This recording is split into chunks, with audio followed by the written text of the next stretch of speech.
Salut tout le monde! Salut!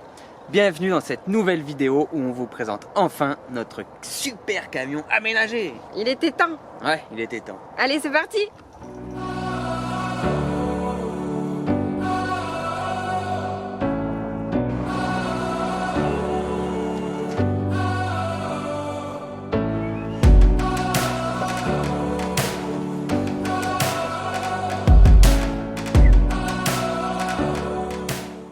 Alors ce camion, c'est un Renault Midliner de 1992 avec, attention, tenez-vous bien, 800 000 km au compteur. Normalement ça ne devrait pas poser de soucis, on a prévu de faire seulement 50 000 km, donc on va même pas atteindre le million. C'était un ancien van à chevaux qui a tourné pendant plus de 8 ans je crois pour promener les chevaux. C'est un Midliner M230, il mesure pratiquement 10 mètres de long, je crois qu'on est à 9,80 m et quelques poussières.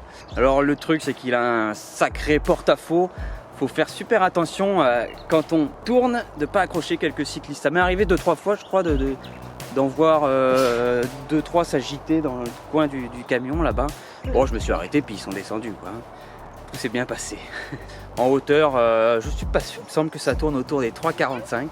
Et le tonnage, donc c'est un poids maximal de 12 tonnes. Une fois aménagé, tout complet avec toutes nos affaires dedans, on est arrivé finalement à seulement 10 tonnes. Parce qu'il nous reste encore 2 tonnes de charge utile. Vous imaginez ça vous dans un camping-car, encore 2 tonnes de charge? Non, l'objectif c'est pas de le remplir au maximum, mais on est content de ne pas avoir dépassé ces 12 tonnes parce qu'on était un petit peu inquiet lors de l'aménagement. Il faut savoir qu'il fait un poids à vide de 7 tonnes 250. Donc on s'est dit que le poids du bois, des matériaux, des meubles, tout ça, peut-être que ça allait dépasser les 12 tonnes. Et finalement on est seulement à 10 tonnes. Donc c'est un pari réussi. Niveau extérieur, on n'a pas grand chose à dire. On n'a pas réalisé de coffre encore pour le moment parce qu'on a fait un espèce de garage au fond du camion. La cabine reste très simple, c'est une cabine pas approfondie. Il y a seulement 2 places à l'avant. Les enfants et le chien sont à l'arrière sur la banquette. On a juste 2-3 petits trucs à vous montrer à l'extérieur et ensuite on passera à l'intérieur. Allez, suivez-moi. Donc en aménagement extérieur, on a juste réalisé un petit coffre pour le gaz. Ne vous inquiétez pas, l'installation du gaz n'est pas encore terminée, ça va pas tarder. Allez, maintenant suivez-moi, je vous emmène dans ma partie à moi, exclusivement à moi, le garage. Exclusivement à moi, quoi. Donc le garage est fermé avec le haillon, en plus des portes exprès.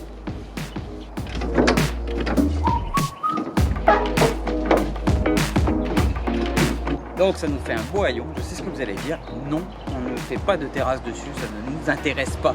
On a un assez grand jardin pour pouvoir pique-niquer dans la pelouse.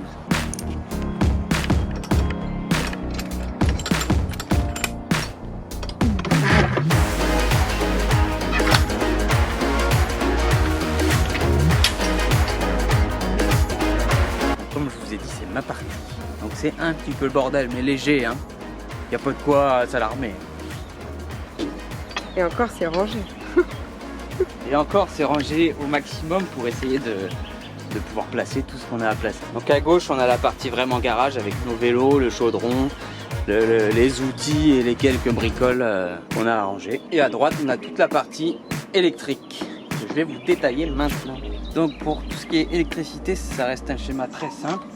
On a 2 batteries lithium en bas qui nous réservent, je crois, 5 heures d'autonomie à 2000 watts, il me semble, un truc comme ça, je sais plus, en tout cas ça nous suffit largement. Tout ça est relié à l'onduleur hybride qui lui reçoit l'électricité des panneaux solaires, recalcule tout, envoie tout ça dans les batteries et puis après on envoie tout ça dans le tableau électrique à l'intérieur de la maison. Pour ce qui est des panneaux solaires, on en a 7 de 330 watts chacun. On a essayé de recouvrir à peu près le toit et honnêtement on en a à revendre. Donc voilà. Ensuite, on a quelques bidons d'eau de stocker au cas où on n'a plus rien. Et puis après, ça reste des outils, des bricoles. Voilà pour le garage.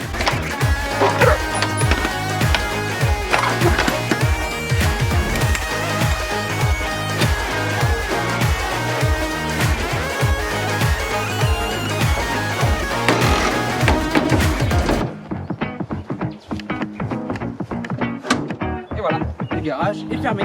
Encore une petite chose à voir à l'extérieur.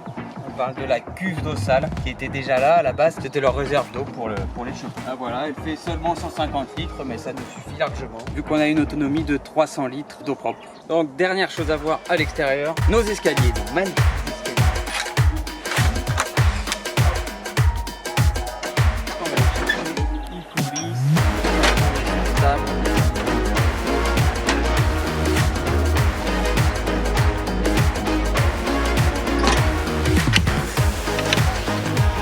Et la tour.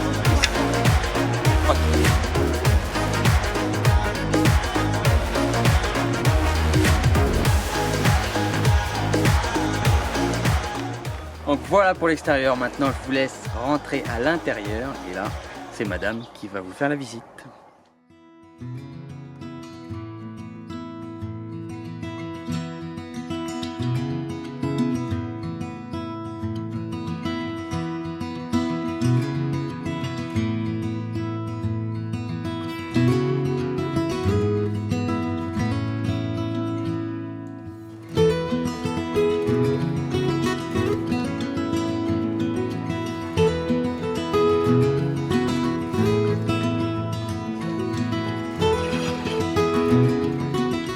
Allez, c'est parti pour la visite de l'intérieur, mais d'abord, bienvenue dans notre nouveau chez nous. Alors, on va commencer par le salon, salle à manger. Donc on a mis les banquettes comme ça parce qu'on voulait un grand espace pour pouvoir recevoir et puis aussi être à l'aise à l'intérieur de la maison quand il fait pas beau ou qu'il fait froid, vu qu'on va aussi aller dans des pays froids. Donc sous les banquettes, on a les cuves d'eau, donc 300 litres comme Clément vous le disait tout à l'heure. Et on a le chauffe-eau qui est électrique, donc relié au panneau solaire et aussi qui chauffe avec le liquide de refroidissement, une installation qu'on a faite avec Clément pour pouvoir avoir de l'eau chaude quand on roule. Donc ici on a créé une bibliothèque, comme ça on a chacun son compartiment, nous, Loulou et Ninette. Ici on a un rangement avec un tiroir. Et vu que le meuble était vachement enfoncé, en fait, on a créé un autre compartiment pour pouvoir ranger. Et en dessous, on a le placard à chaussures, pareil, chacun son compartiment. Donc on a fait aussi des rangements en bas, on a fait une marche en fait dans laquelle on peut ranger plein de petites bricoles. Alors vous allez me dire pourquoi vous avez fait ça. Tout simplement parce qu'en fait, à la base, on avait posé la fenêtre. Et quand on a fait les banquettes, on s'est rendu compte qu'elles n'étaient pas assez hautes et qu'en conduisant, en fait, les enfants ne verraient jamais la route. Donc c'était pas drôle du tout, on s'est dit on peut pas laisser ça comme ça. Donc on a rehaussé les banquettes et le fait de rehausser, on s'est retrouvé qu'on avait les pieds dans le vide. Donc pour éviter d'avoir les pieds dans le vide, on a créé une marche dans laquelle on a fait des ouvertures pour pouvoir faire des rangements. Voilà. Donc pour finir la présentation du salon, il nous reste la table, conçue et réalisée entièrement par Clément, qui nous a fait ça super bien. Donc c'est un pied qui peut monter et descendre. La table s'ouvre de droite et de gauche, elle avance, elle recule et elle tourne à 360.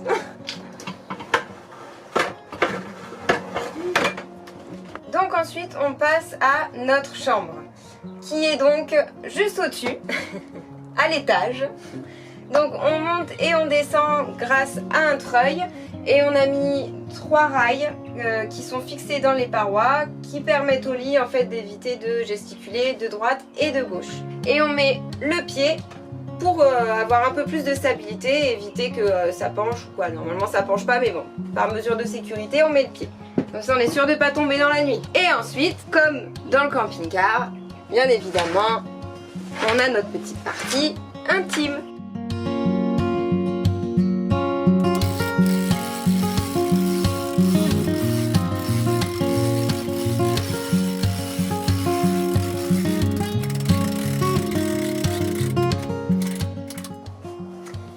Voilà, donc on ferme avec le rideau et on est dans notre chambre peinard.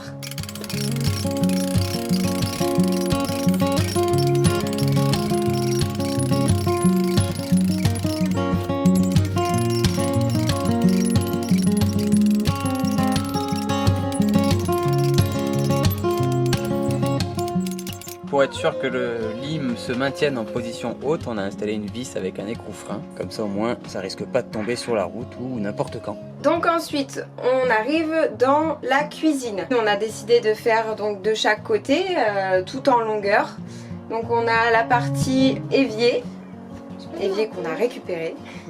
On a trouvé derrière un magasin Super U. Il y a déjà un bail avant qu'on ait même le camion, je crois.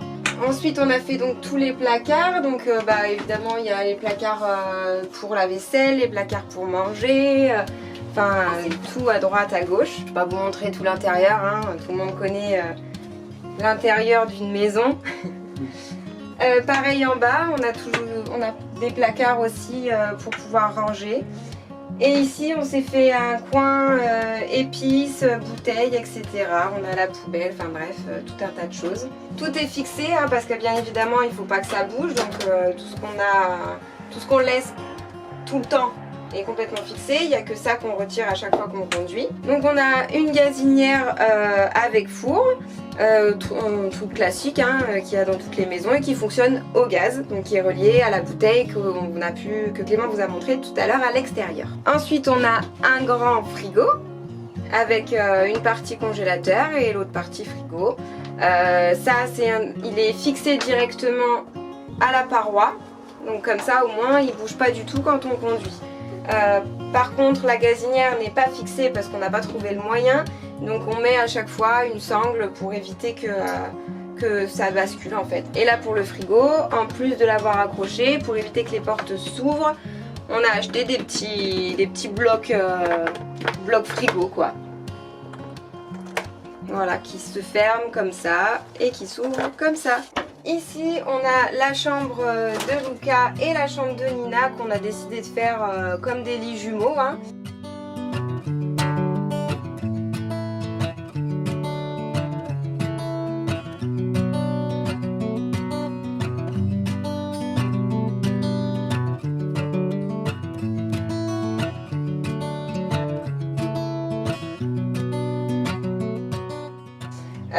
Avec une soute qui fait toute la longueur et toute la largeur des lits pour pouvoir ranger tout un tas de choses, l'aspirateur, les jouets de la petite, etc. Voilà, tout un tas de merdier. Hein. Ensuite ici on a un placard, donc ça c'est notre placard à nous, le seul qu'on a, avec derrière le disjoncteur. Et pour finir, on passe à la salle de bain. Donc là on a les toilettes qui sont des toilettes sèches comme c'était déjà le cas dans le camping-car. Ici des placards pour ranger, le lavabo avec un meuble bas pour pouvoir ranger aussi nos petites affaires. Et puis de ce côté là on a la douche, une vraie douche.